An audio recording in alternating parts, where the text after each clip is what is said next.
जर 2026 मध्ये तिसरं महायुद्ध सुरू झालं ना, तर मृत्यू सीमेवरच्या गोळीबाराने होणार नाही. तो कदाचित ताटात अन्नाचा एकही दाणा नसल्यामुळे होईल. खरंय. आणि आजची तारीख बघायला गेला तर 17 एप्रिल 2026 आहे. संपूर्ण जगात सध्या कमालीच्या तणावाचे आणि युद्धजन्य परिस्थितीचे वारे वाहत आहेत. हो ना. आणि अशाच वेळी आपण एका अत्यंत महत्त्वाच्या संशोधन दस्तऐवजाची सखोल चर्चा करत आहोत. हे प्राध्यापक सुभाष जगताप यांचं संशोधन आहे. या दस्तऐवजाचा मुख्य गाभा आहे महायुद्धांचा शेतीवरील भयंकर आणि विनाशकारी परिणाम. बरोबर. कारण आपण नेहमी विचार करतो की युद्ध म्हणजे काय, तर फक्त रणगाडे, सैनिक आणि बॉम्बस्फोट. अगदी आपल्या डोळ्यांसमोर तेच चित्र उभं राहतं. पण या संशोधनानुसार युद्धाचा खरा आणि सर्वात मोठा बळी जातो तो शेतीचा. आज आपण हेच उलगडून बघणार आहोत की रणांगणावरील तोफांचे गोळे थेट आपल्या ताटातील भाकरीपर्यंत कसे पोचतात. नक्कीच. म्हणजे हा विषय खूपच गंभीर आहे. हो. आणि इथे सर्वात कुतूहलजनक गोष्ट ही आहे की युद्धाचा हा परिणाम काही महिने किंवा वर्षे टिकणारा नसतो. हे केवळ एका हंगामाचं नुकसान नाहीये. मग किती काळ टिकतो हा परिणाम?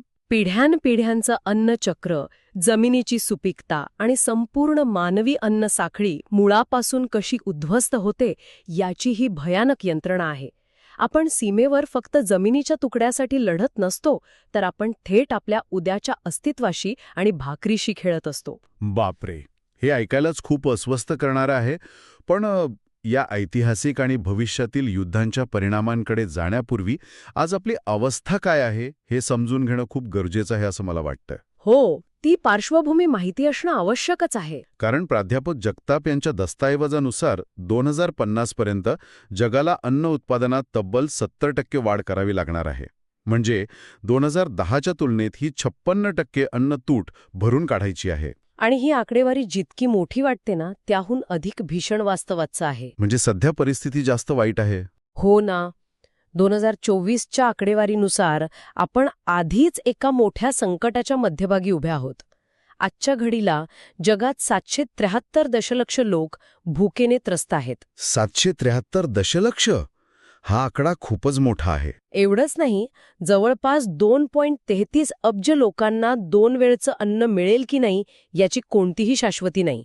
म्हणजेच ते रोज अन्न असुरक्षिततेचा सामना करत आहेत. अरे रे.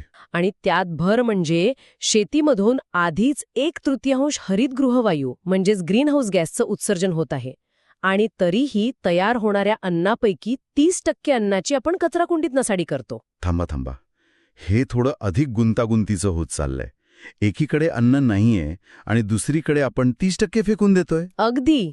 हेच विरोधाभासी वास्तव आहे आपलं. आणि दस्तऐवजात आणखी एक मुद्दा आहे की जसं हे लोकांचे उत्पन्न वाढते तसतशी मांस आणि दुग्धजन्य पदार्थांची मागणी प्रचंड वाढतेय, ज्याचा थेट ताण जमीन आणि पाण्यावर येतोय. बरोबर. हे म्हणजे मला एखाद्या गळख्या पाण्याच्या टाकीसारखं वाटतंय. आपली अन्न सुरक्षा आधीच गळतीला लागलीये आणि युद्ध म्हणजे त्या टाकीवर हातोड्याचे घाव घालण्यासारखं आहे. बरोबर. अतिशय अचूक उपमा दिलीत तुम्ही. आणि या गळक्या टाकीला किंवा या पत्त्यांच्या डोलाऱ्याला स्थिर ठेवण्यासाठीच दस्तऐवजात शाश्वत सघनीकरण म्हणजेच सस्टेनेबल इंटेन्सिफिकेशन या संकल्पनेवर भर दिला आहे. हे शाश्वत सघनीकरण म्हणजे नेमकं काय? याचा साधा अर्थ असा की नवीन जंगले न तोडता आहे त्याच जमिनीत तंत्रज्ञानाचा वापर करून जास्तीत जास्त आणि पर्यावरणाला सुरक्षित असं उत्पादन घेणं. बरं. म्हणजे जमिनीचं नुकसान न करता उत्पन्न वाढवणं. हो. पण जेव्हा युद्धाची ठिणगी पडते ना, तेव्हा हे शाश्वततेचे पत्ते सर्वात आधी कोसळतात. युद्धाच्या काळात शाश्वततेचा विचार कोणीच करत नाही. साहजिकच आहे. तेव्हा फक्त जगण्याची धडपड असते. हो ना. युद्धखोर देश आजच्या भुकेसाठी आणि विजयासाठी थेट खालचा पत्ता ओढून काढतात. आणि मग सगळी व्यवस्था पत्त्यांच्या बंगल्यासारखी कोसळते. आणि हे पत्ते प्रत्यक्षात कसे कोसळतात याचा पहिला ट्रेलर आपल्याला पहिल्या महायुद्धात बघायला मिळतो. नक्कीच.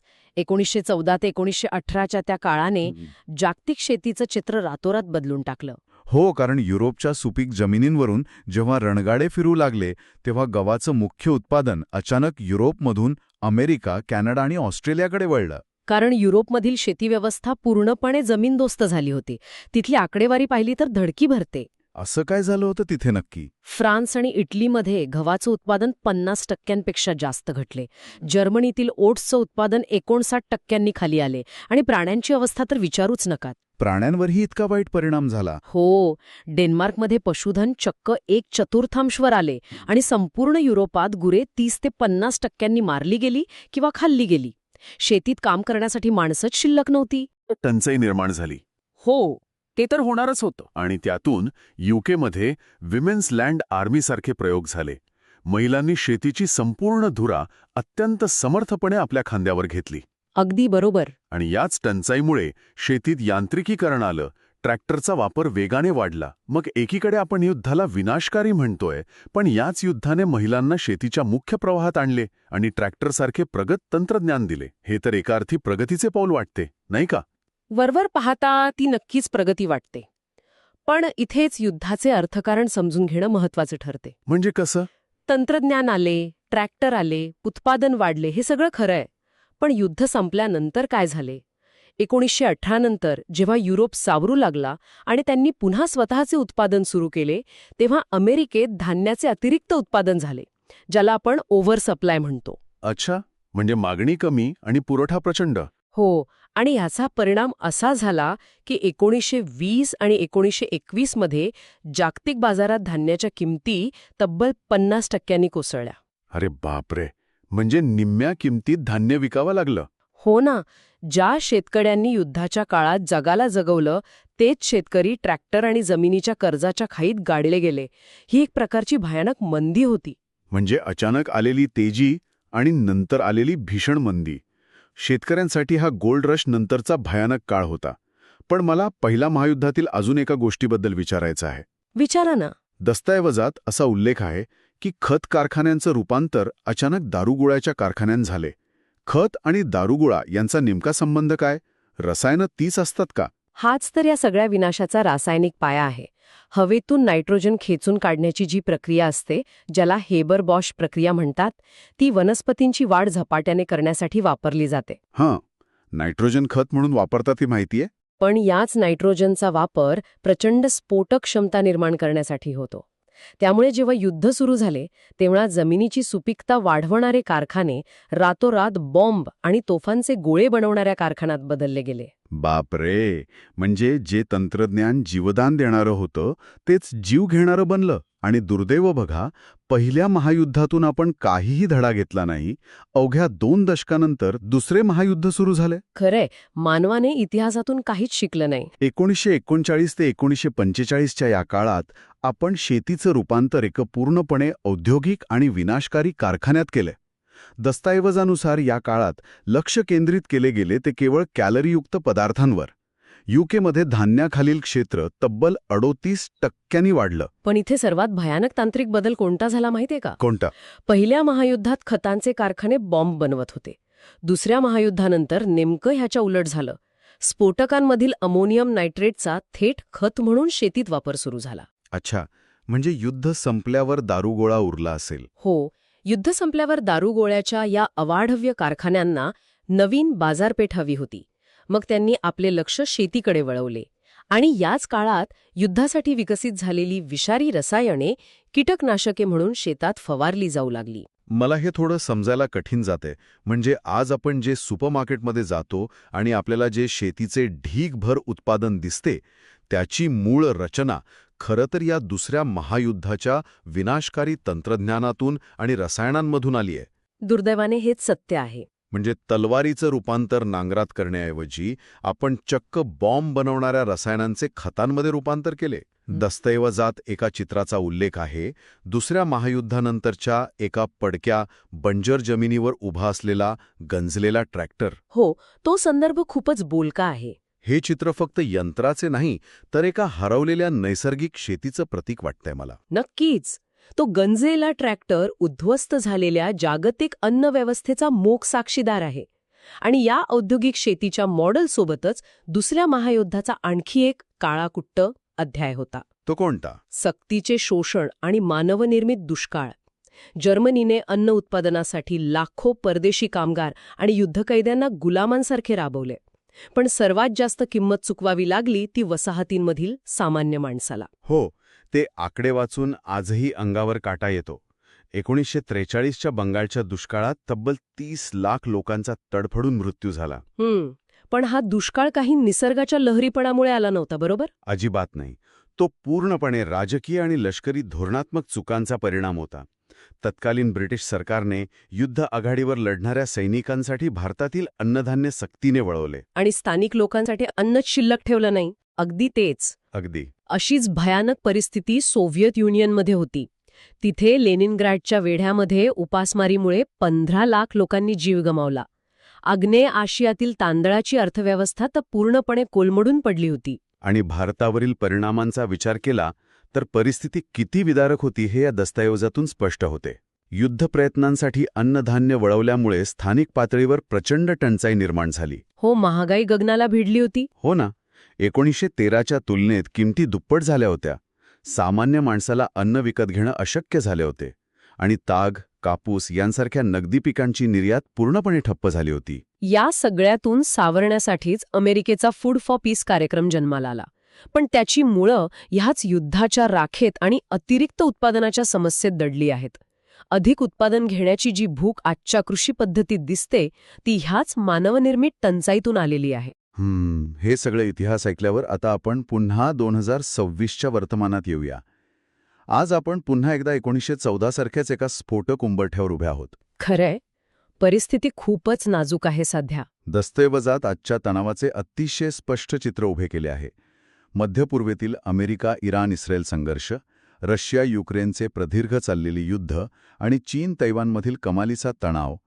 पण मला एक सांगा, 1914 किंवा 1939 पेक्षा आजचा काळ वेगळा कसा आहे? कारण यावेळी तंत्रज्ञान पूर्णपणे नियंत्रणाबाहेर गेलंय. आज आपल्याकडे केवळ रणगाडे नाहीत, तर AI ड्रोन आहेत. कृत्रिम बुद्धिमत्तेने चालणारी 15,000 मैल पल्ल्याची अचूक क्षेपणास्त्रे आहेत. बापरे, 15,000 मैल? हो, आणि अणुअस्त्रांचा धोका तर सतत डोक्यावर आहेच. हे ड्रोन केवळ सैनिकांवर हल्ला करणार नाहीत, तर ते थेट धान्याची गोदामे, धरणे आणि अन्नपुरवठा साखळी उद्ध्वस्त करू शकतात. दस्तऐवजात या संभाव्य युद्धाचे निसर्गावरील जे परिणाम सांगितले आहेत ते वाचून खरोखरच अंगाला घाम फुटतो. महायुद्ध झाल्यास मोठ्या प्रमाणावर जमिनी नापीक होतील आणि इथे एका विशिष्ट शब्दाचा उल्लेख आहे. कोणता शब्द? समुद्रांचे पाणी सार्गॅसो सी प्रमाणे निरुपयोगी होईल. मला हा संदर्भ नीटसा समजला नाही. सार्गॅसो सी म्हणजे नेमकं काय आणि त्याचा इथे काय संबंध? बघा, सार्गॅसो सी हा अटलांटिक महासागरातील असा एक भाग आहे जिथे प्रचंड दाट सागरी गवत असते आणि तिथे पाण्याचे प्रवाह किंवा वारे नसतात. अच्छा, म्हणजे पाणी एकदम संथ असतं तिथे. हो, त्यामुळे ऐतिहासिकदृष्ट्या जहाजे तिथे अडकून पडायची. दस्तऐवजात हा संदर्भ एक रूपक म्हणून वापरला आहे. म्हणजे भविष्यात आपले महासागर असेच बनतील? हो, अणुवस्त्र किंवा रासायनिक हल्ले झालेल्यास समुद्राचे पाणी इतके प्रदूषित आणि विषारी होईल की तेथून कोणतीही जलवाहतूक शक्य होणार नाही. महासागर हे एका डेड झोनमध्ये बदलतील जिथे जहाजे अडकून पडतील. बापरे, म्हणजे जागतिक व्यापार तिथेच संपला. आणि याच अनुषंगाने दस्तऐवजात होर्मुझच्या सामुद्रधुनीचा उल्लेख आहे. जर ती बंद झाली तर काय होईल? होर्मुझची सामुद्रधुनी हा जगातील ऊर्जेचा सर्वात महत्त्वाचा चोक पॉइंट आहे. जगातील जवळपास 20% तेलाची वाहतूक तिथून होते. 20% तेल? म्हणजे खूप मोठा वाटा आहे हा. अगदी. जर युद्धाच्या ठिणगीमुळे ही सामुद्रधुनी बंद झाली तर इंधनाचा पुरवठा रातोरात थांबेल. आणि याचा शेतीशी काय संबंध हे विचाराल तर आजची शेती पूर्णपणे डिझेलवर चालते. खरंय, ट्रॅक्टर, हार्वेस्टर हे सगळं इंधनावरच चालतं. इंधनाशिवाय तुमचे ट्रॅक्टर चालणार नाहीत, खतांची वाहतूक होणार नाहीत आणि तयार झालेले अन्न शहरांपर्यंत पोहोचणार नाहीत. अन्नपुरवठा साखळी काही दिवसांतच पूर्णपणे तुटून पडेल. म्हणजे लोकांना खायला काहीच मिळणार नाही. माणसांना अन्नाचा एक दाणाही मिळण्यासाठी वणवण करावी लागेल आणि अर्थातच कुपोषणामुळे असाध्य रोग पसरतील. हे सगळं ऐकल्यावर माणसाची विचार करण्याची क्षमताच संपून जाते. कदाचित याच निराशेमुळे आणि रागामुळे मूळ दस्तऐवजातील लेखकाने म्हणजे प्राध्यापक सुभाष जगताप यांनी राजकीय नेत्यांबद्दल अत्यंत स्पष्ट आणि काहीशी टोकाची भूमिका घेतली असावी. हो, त्यांनी सुचवलेले उपाय थोडे वेगळे आहेत, नक्कीच. हे उपाय वाचून तर धक्काच बसतो. त्यांनी म्हटले आहे की युद्धाची भाषा करणाऱ्या महत्वाकांक्षी नेत्यांना थेट तुरुंगात टाकावे, त्यांना कोणतीही निवडणूक लढवू देऊ नये आणि त्यांच्याकडून सक्तीनं रोज प्राणायाम आणि दैनंदिन साधना करून घ्यावी. एवढेच नाही तर दरवर्षी त्यांच्या संपत्तीचे कडक ऑडिट व्हावे अशीही मागणी त्यांनी केली आहे. एका संशोधन दस्तऐवजात अशी राजकीय विधाने वाचणे थोडे अनपेक्षित आहे. हो, पण हे समजून घेणे महत्वाचे आहे की आपण या राजकीय उपायांचे समर्थन किंवा विरोध करत नाही होत, ही माहिती आपण पूर्णपणे तटस्थपणे मांडत आहोत. अगदी स्पष्ट.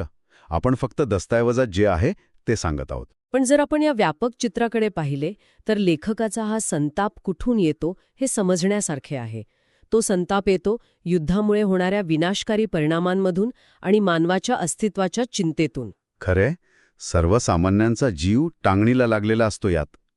जगातील मुठभर लोकांच्या राजकीय महत्वाकांक्षेपोटी अब्जावधी लोकांच्या ताटातील अन्न हिरावून घेतले जाऊ नये, ही एक सामान्य माणसाची नैसर्गिक भावना आहे. संपत्तीचे ऑडिट व्हावे ही मागणी हेच दर्शवते की सर्वसामान्य माणूस युद्धाच्या या स्वार्थी आणि विनाशकारी चक्राला आता किती कंटाळला आहे. अगदी 100% सहमत आहे मी. आणि हाच या सखोल चर्चेचा मूळ उद्देश आहे.